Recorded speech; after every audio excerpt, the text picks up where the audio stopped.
Thank you, Madam Speaker. Yeah. Thank you, Madam Speaker. I speak today on this Conservative Opposition Day motion, and I want to first of all acknowledge that this is a very serious matter and a motion that is very, very troubling to speak about.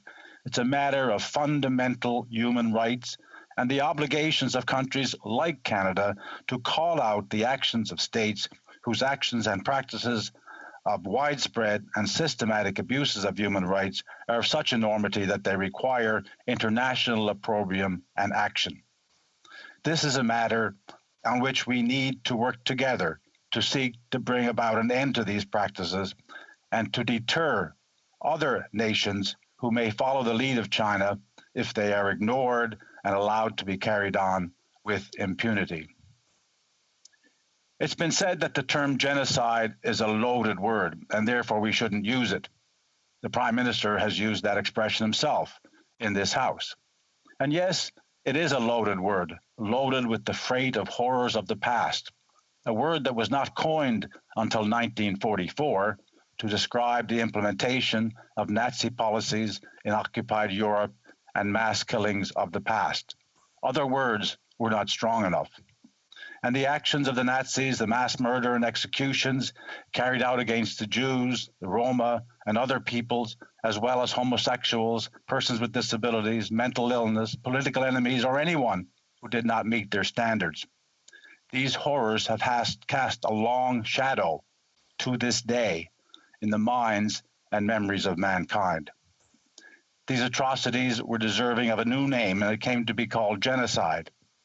The term was later incorporated in the United Nations Genocide Convention established in 1948, which was more broadly defined as any of the following acts committed with intent to destroy in whole or in part a national, ethnical, racial, or religious group.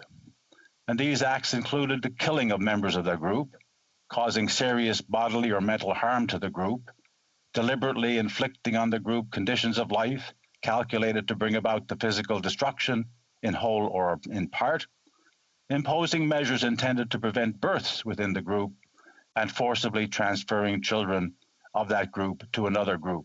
So that was the convention definition. They're broad, and any one of them would meet the definition.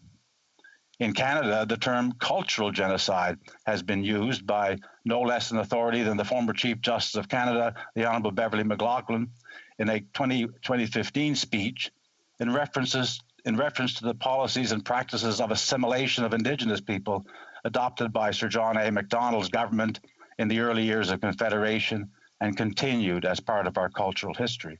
Colonial history, rather. She called cultural genocide the language of the 21st century, replacing what was then called assimilation. The same phrase, cultural genocide, was used by former Prime Minister Paul Martin a few years before that in reference to the residential school system in testimony before the Truth and Reconciliation Commission, saying he needed to call it what it was. Indeed, the report of the inquiry into missing and murdered Indigenous women and girls used the term genocide to describe their findings, a term that was accepted by the Prime Minister. But when we're dealing with the actions of the government of China with respect to the Uyghurs and the Muslims, we must look, and other Turkic Muslims, we must look to the material that was presented to the subcommittee on international human rights that had testimony this summer from many groups and individuals. And they heard from Amnesty International, for example, that China's unrelenting repression of the Uyghur people went back decades, and that other governments, including Canada, failed to make it clear to China that this was unacceptable and had to stop. And they talked about authorities in Xinjiang since 2017 being engaged in a massive campaign of intrusive surveillance, arbitrary detention, torture, political indoctrination, and forced cultural assimilation, targeting the regions, the Uyghurs, the Kazakhs, and other Muslim people. More than 1 million people being held in what they call transformation through education or vocational training centers, but these are actually detention camps. And we've seen in Canada evidence of this and visual evidence of this surveillance and detention camps on our own CBC in 2019. So we have, based on evidence and findings, undeniable evidence of mass internment, arbitrary punishment and torture, and the true scope and nature of which has not yet fully known. So we need to recognize that this mass detention, the forced labor, surveillance, population control measures that have been described by other speakers here today, directed against the Uyghurs and Turkic Muslims in Xinjiang, fits the definition of genocide. If you're dealing with mass detention, population control through various methods such as sterilization and abortion, mass internment and labor camps, these are measures that must be called out by Canada, by this Parliament, and by our government. And we have to recognize that we have an obligation to call out these practices as crimes against humanity and seek international action. Further investigation is required, of course. International action is required by governments and other governments as well.